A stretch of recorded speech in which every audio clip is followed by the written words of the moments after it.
Briga de casal. O homem é preso suspeito de agredir a namorada e atirar em um ônibus em Poços de Caldas. Sem saber da confusão, o motorista do coletivo que passava pelo local tentou ajudar e foi ameaçado. Toda a confusão aconteceu neste cruzamento, aqui no bairro Chácara, Poços de Caldas. O motorista do ônibus contou para os policiais que viu a mulher caída no chão e que ela estava machucada. Ele disse que parou para prestar socorro porque imaginou que a mulher pudesse ter sofrido um acidente.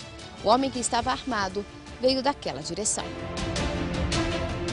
Mercado promissor. Pesquisa do IBGE aponta que a população de animais de estimação está cada vez maior no Brasil. Em Minas, tem gente aproveitando o momento para abrir os pet shops e receber os novos clientes. Os mineiros têm mais cachorros do que o restante da população do país. Em Minas Gerais, 46,7% das casas têm pelo menos um cachorro.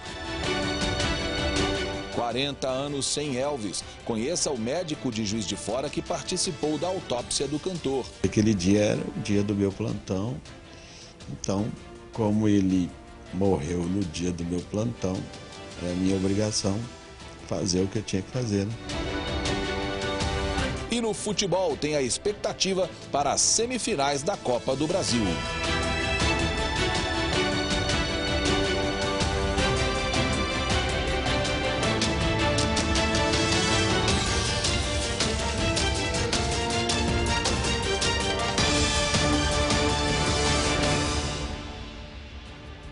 Boa noite para você. Nós abrimos o Mais Notícias de hoje com uma informação que tem uma imagem no mínimo inusitada e você vai ver agora. Um homem foi preso suspeito de agredir a namorada e atirar em um coletivo na cidade de Poços de Caldas. Segundo a polícia, Danilo Gomes Alves Santos, de 22 anos, brigou com a jovem e a jogou no chão. Sem saber da confusão, o motorista do ônibus que passava pelo local foi ajudar e acabou ameaçado. Em seguida, o rapaz atirou no vidro do veículo. Vamos ver esse caso na reportagem de Juliana Coleta.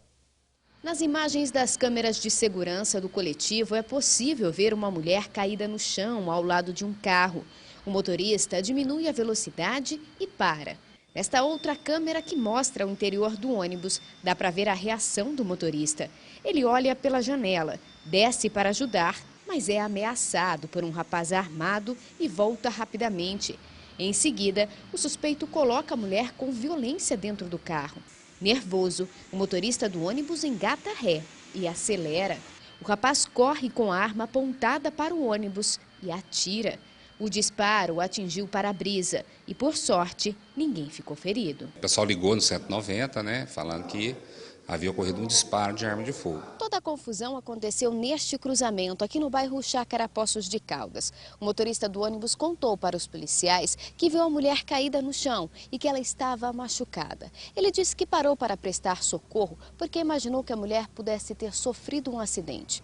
O homem que estava armado veio daquela direção. Na hora que ele desceu, ele já mandou que ele entrasse, saísse e deu um tiro, que acertou o vidro do lado do motorista, né? Estilhaçou o vidro. Pelas imagens das câmeras do ônibus, os policiais conseguiram identificar a placa do carro e foram atrás do suspeito. Horas depois, os investigadores da Polícia Civil encontraram Danilo Gomes Alves Santos, de 22 anos.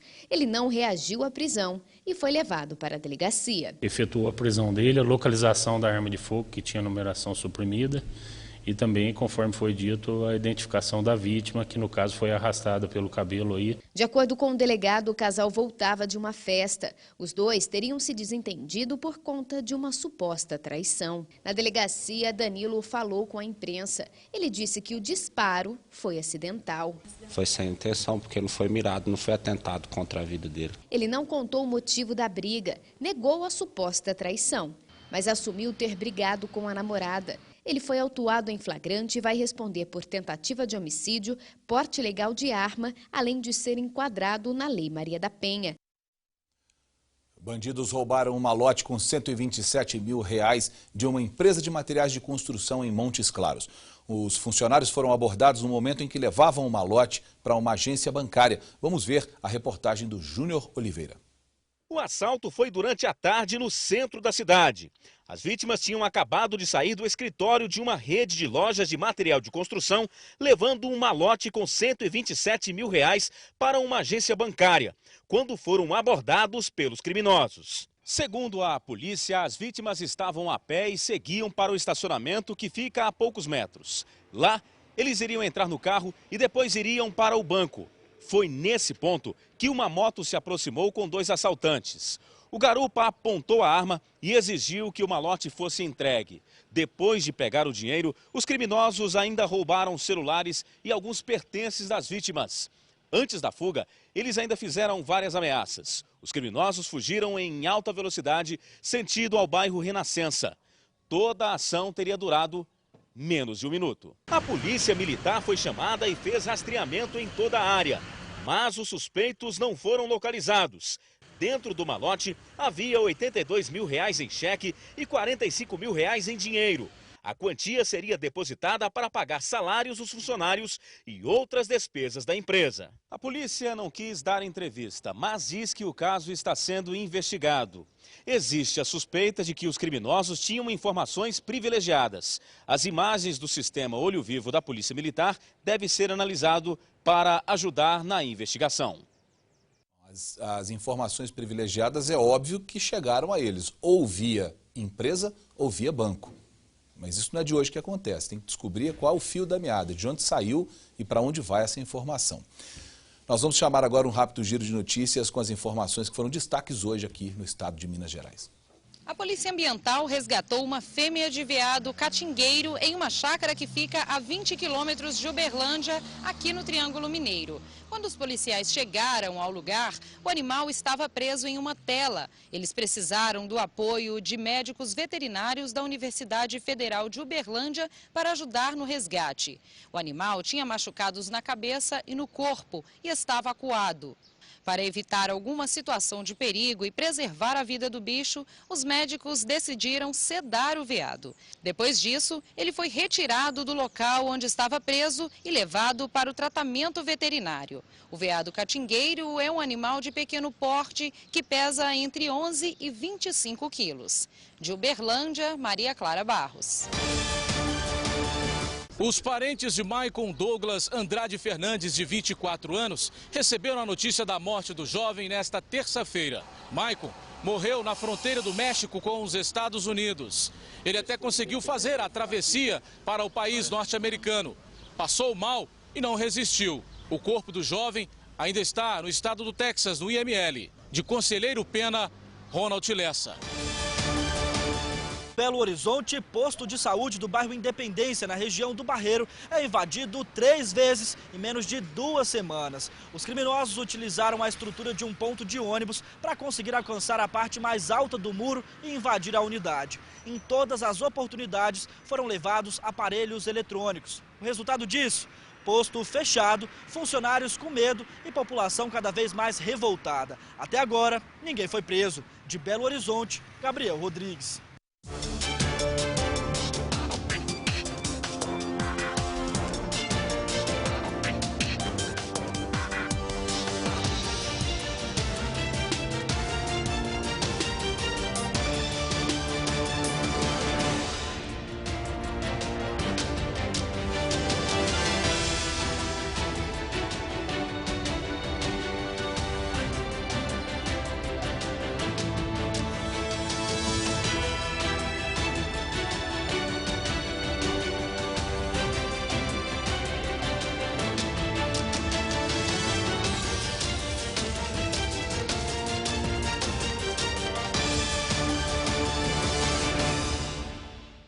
Uma pesquisa do IBGE aponta que a população de animais de estimação está cada vez maior no Brasil. Em Minas Gerais, quase metade dos domicílios tem pelo menos um cachorro. Tem gente que está de olho nesse mercado e aproveitou para abrir um negócio ou até mesmo se adaptou para receber esses novos clientes. Veja comigo. Hoje em dia é muito raro conhecer alguém que não tenha pelo menos um bichinho de estimação. E esse gosto pelos pets requer cuidados e investimento. Por isso é cada vez maior o número de pessoas que migram para esse ramo. O Renato, por exemplo, deixou o emprego de auxiliar administrativo e abriu uma empresa de banho e tosa. A ideia surgiu primeiramente de eu gostar de animais, entendeu?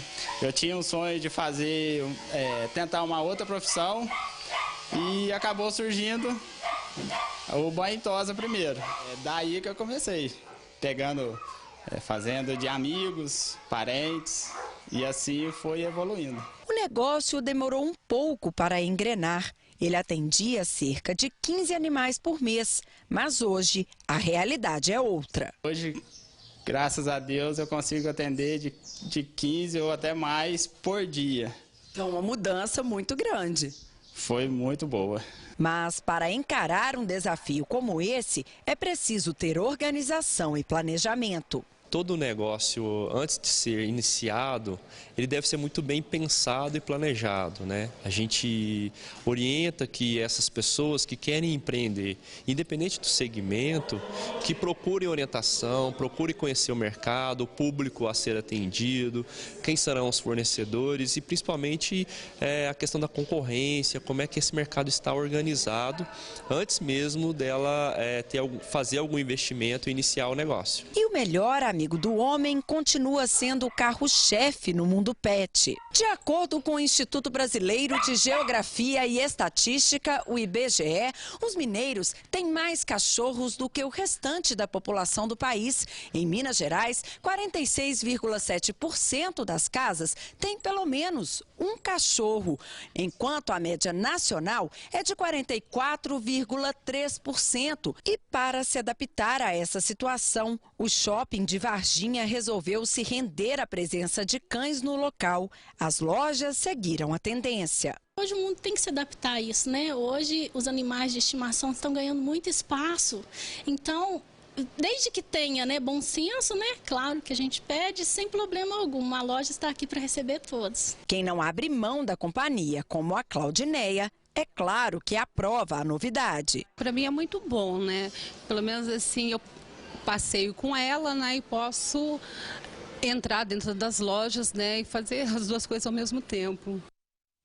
Bom, se você é daqueles que não larga o celular e está com ele conectado em todas as redes sociais, acompanhe comigo essa informação. Você sabia que a cada 17 segundos uma tentativa de fraude acontece no país e o próprio celular, esse seu celular aí, pode ser a porta de entrada para os golpistas. Eles invadem os aparelhos para roubar senhas e dados pessoais das vítimas. Veja. 1 ou 2 toques na tela e pronto. Temos um celular com tecnologia ao alcance de qualquer pessoa, inclusive as que usam o conhecimento com más intenções. Eu tenho filho, pode acessar minha câmera, pegar a imagem do meu filho, brincar sem a gente perceber. Eu evito usar o Wi-Fi público, porque eu uso geralmente o 4G e uso o Wi-Fi em casa. Os golpes assustam. A saída é tentar proteger os dados, principalmente quando envolve contas bancárias. Acho que a única coisa que me preocupa é a senha do banco, mas eu evito também usar o banking line. Mesmo assim, as informações armazenadas por meio de aplicativos, como e-mail e redes sociais, podem expor o usuário. Já vi questão de cliente que reclamou coisa recente, né? E que através dos dados que tinha dentro do celular dele, conseguiram sacar o fundo de garantia dele que estava disponível. O Nerlon recebe quase 5.000 celulares para conserto por mês. Cerca de 30% infectados por algum tipo de vírus ou o chamado malware. Programas desenvolvidos para se infiltrar no meio do sistema eletrônico que usamos todos os dias. Um aparelho infectado com um aplicativo espião. Mal dá para imaginar que algo tão perigoso esteja escondido aqui dentro. Passa até despercebido por quem não é especialista no assunto. Na maioria das vezes, dá a impressão que se trata de um problema técnico ou até de um defeito de fabricação. Alguns sinais muito comuns até podem ser um alerta. Bateria que descarrega rápido demais, aparelho que se reinicia automaticamente ou que esquenta demais. Créditos ou pacote de dados que acabam mesmo sem uso. Problemas desse tipo podem surgir também pelo uso de aplicativos de origem duvidosa. Você instala, aí você vai tentar usar ele para o serviço que ele estava te indicando, não acontece nada, é o que ele precisa. Ele fica tipo um hospedeiro ali no teu aparelho, trabalhando de forma secundária, para tentar, na medida do possível, te hackear. Hackear é o termo em inglês que indica a invasão de algum aparelho. Foi o que aconteceu com o Rafael. Apesar de ser cuidadoso com a segurança do celular, perdeu trabalhos e teve problemas sérios com os contatos que tinha no aparelho. Eu me senti meio que, vamos colocar assim, violado mesmo, porque a situação que você passa de você olhar, você ver suas coisas sendo postas de uma forma negligente, as pessoas utilizando o seu nome para denigrir outras pessoas.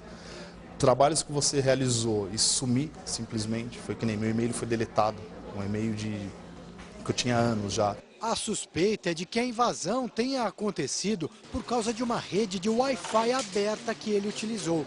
Uma forma perigosa de acessar a internet, que deve ser evitada de acordo com o especialista, assim como cabos de carregamento fora de ambientes conhecidos. Quando você faz uma recarga via USB, num dispositivo móvel, numa torre de carregamento num aeroporto, numa estação rodoviária, você também está compartilhando o seu dispositivo com essa fonte aí desconhecida. Olha só, só em maio desse ano, 165 mil tentativas de fraudes foram registradas no país, quase 20% mais que no mês anterior, que mostra que essa modalidade, essa tentativa de fraudar, ela vem crescendo no país e isso vem, segundo o próprio Serasa, acompanhando a tendência de aumento também da procura por crédito. Então as pessoas querem mais crédito, vão atrás desse crédito em empresas especializadas ou em bancos e outras pessoas se aproveitam de alguma forma para roubar dados, documentos perdidos, coisas que você digita no celular ou coloca em redes sociais. Então o alerta está feito, mas os bancos são obrigados a devolver dinheiro quando as pessoas têm esse dinheiro roubado por meio dessas fraudes. Então fique atento, você pode exigir isso do seu banco. Nós vamos agora a uma rápida previsão do tempo e depois um intervalo.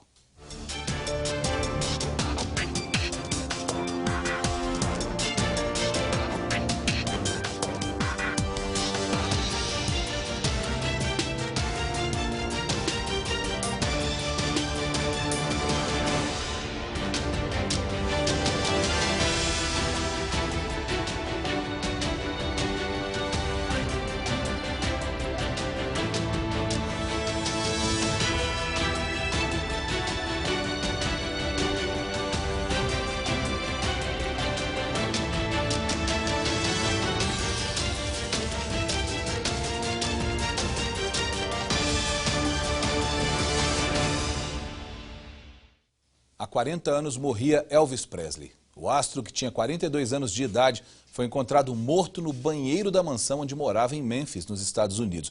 Mas o que muita gente não sabe é que um médico brasileiro participou da autópsia do cantor. Raul Lamin, que é de Juiz de Fora, achou que a enfermeira estava brincando quando avisou a ele que o procedimento seria feito no Rei do Rock. Nós vamos ver agora na reportagem de Michele Pacheco. One for the money, two for the show, three to get ready, now go cat go, but don't you step on my blue suede shoe. Well, you can do anything but lay off of my blue suede shoe. O jeito de cantar. Elvis Presley morreu na tarde do dia 16 de agosto de 1977. Ele vivia um momento difícil na carreira, tomava muitos remédios e tinha feito o último show 2 meses antes de ser encontrado pela noiva morto na casa onde vivia, Graceland. A notícia pegou os fãs de surpresa e deu início a uma série de teorias de conspiração. A mais famosa é de que o cantor forjou a própria morte e está bem vivo por aí, vivendo longe da fama e dos holofotes. Aqui em Juiz de Fora, pelas ruas, nós encontramos muitas pessoas que acreditam sim que Elvis não morreu. Tá por aí, tá por aí. Não morreu? Não morreu, não. Morreu, não. Isso aí é mais um Michael Jackson da vida, que sumiram com ele, ninguém dá notícia. No meu coração ele está vivo, aquele era um senhor cantor. I can't walk around because I love you too much, baby. O que muitas pessoas não sabem é que na Santa Casa de Juiz de Fora há um fã que tem certeza de que Elvis morreu. Um médico que participou da necropsia no corpo do cantor trabalha aqui no setor de patologia. Raul Lamin tinha 29 anos na época e se dedicava à tese de doutorado, quando fez o trabalho mais difícil da carreira dele. Eu não sabia nem que ele tinha morrido, né? Mas aquele dia era o dia do meu plantão. Então, como ele morreu no dia do meu plantão, era minha obrigação fazer o que eu tinha que fazer, né? Do que ele morreu, o que o exame revelou naquela data?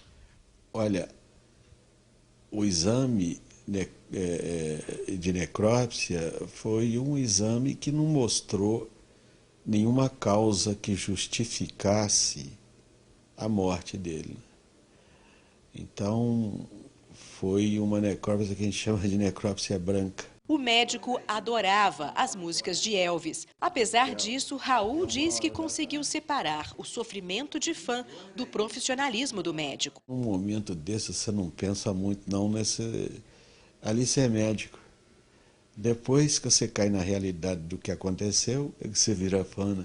Tuca tem uma banda de rock há 30 anos e afirma que Elvis Presley vai estar sempre vivo. O Elvis é aquele negócio, Elvis não morre nunca, né? Quer dizer, ainda tem gente que faz os covers, esse negócio tudo, e é muito forte. Muitos fãs ainda acreditam até hoje que ele está vivo. O que o senhor tem a dizer para essas pessoas? Para mim está morto. Infelizmente, né? Tá.